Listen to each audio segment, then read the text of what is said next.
Amis, vous qui désormais allez m'écouter, n'écoutez pas un maître, ni une voix qui dicte ou énonce des sentences. N'écoutez pas cette voix pour fuir, pour vous sauver d'un monde qui effraie vos regards. N'écoutez pas, mais entendez.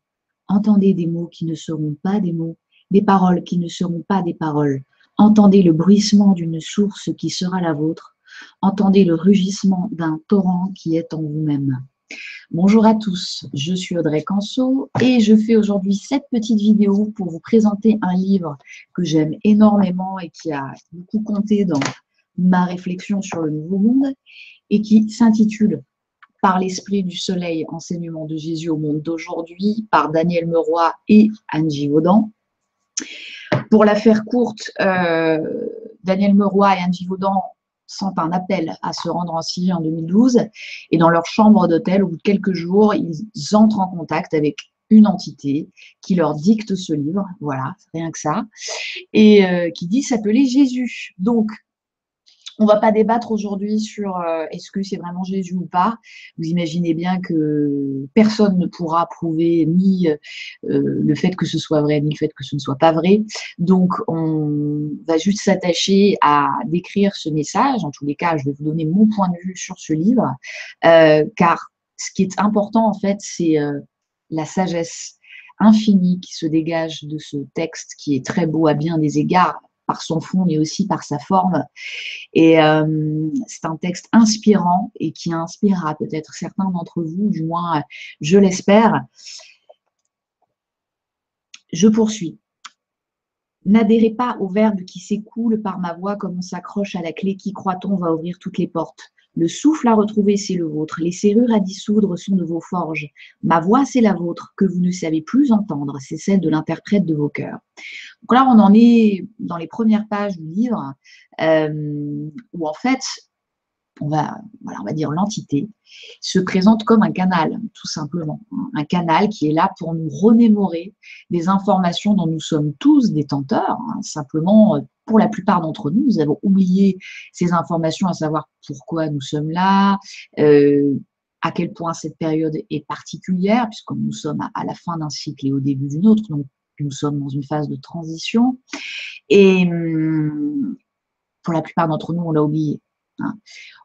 On abordera dans une série de vidéos que je vais faire plus tard ce qu'on appelle la tectonique des informations. Donc, c'est bien parce que les scientifiques commencent à en parler, notamment grâce à la physique de l'information.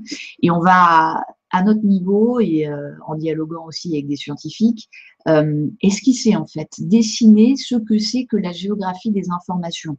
Donc, par information, je veux dire tout ce qui se promène là, tout ce qui se balade dans le vide, dans l'infiniment grand, dans l'infiniment petit. Et il y a une espèce de mécanique là qui est en train de se dessiner. Bien sûr, c'est un état des lieux qu'on peut faire et qui va être forcément encore incomplet, mais il y a quelque chose d'assez génial en fait qui est en train de se dessiner sur, dans le fond, d'où viennent vraiment nos pensées, d'où viennent vraiment nos idées, pourquoi parfois elles ne circulent pas en fait. Pourquoi est-ce que c'est faux de dire aujourd'hui que nos idées en gros naissent et meurent dans notre tête, etc., etc. Et donc là, cette entité, voilà, elle joue le rôle, voilà, de nous reconnecter justement à un champ d'information que l'on a oublié pour la plupart d'entre nous. Un peu plus loin, donc je saute un passage, l'entité dit quelque chose de très important. Elle dit « Ainsi, amis, vous ne serez pas de nouveau croisés. Il n'y a plus de tunique à revêtir à l'image d'une bannière, plus d'armes à fourbir pour contourner l'obstacle une fois encore. Il n'y en a jamais eu que dans le rêve dont il vous faut aujourd'hui trouver l'issue. » Ça, c'est très important. Là, il aborde la problématique du comment changer le monde. On est nombreux à se poser la question de la méthode à appliquer, qu'est-ce qui est le plus juste, qu'est-ce qui est le plus efficace, qui on est pour changer le monde, est-ce que ça sert à rien, enfin voilà, il y a des milliards de questions qui se posent.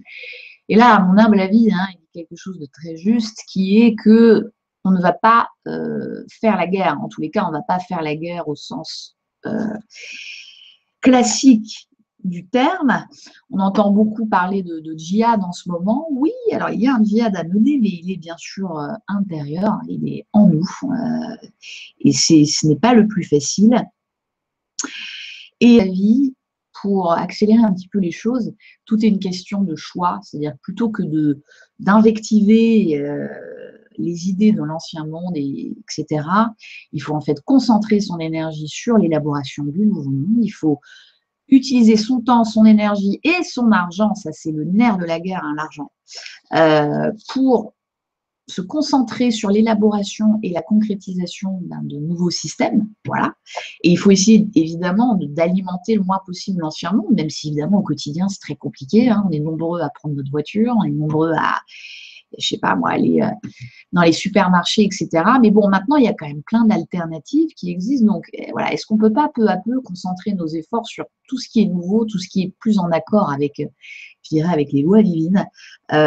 Dernière idée importante de ce paragraphe, quand l'entité nous dit, à propos des armes, etc., il n'y en a jamais eu que dans le rêve dont il vous faut aujourd'hui trouver l'issue. Donc là, il met le point sur quelque chose de fondamental, qui est que nous sommes tous dans une espèce de pseudo-réalité, qui est en fait la projection de notre intérieur.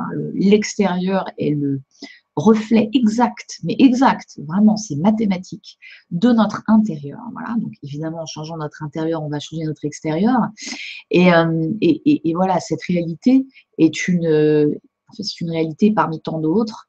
Et il est grand temps, je vais faire un parallèle avec la caverne de Platon, il est évidemment grand temps d'arrêter de regarder danser les ombres sur les murs et maintenant de sortir de cette caverne. Voilà, donc en l'espace de 3 paragraphes déjà, Jésus met le doigt sur plein d'idées essentielles. Le livre en est absolument truffé, donc c'est pour ça que je vais revenir régulièrement sur ce texte qui pour moi est absolument fondamental et pas si connu que ça.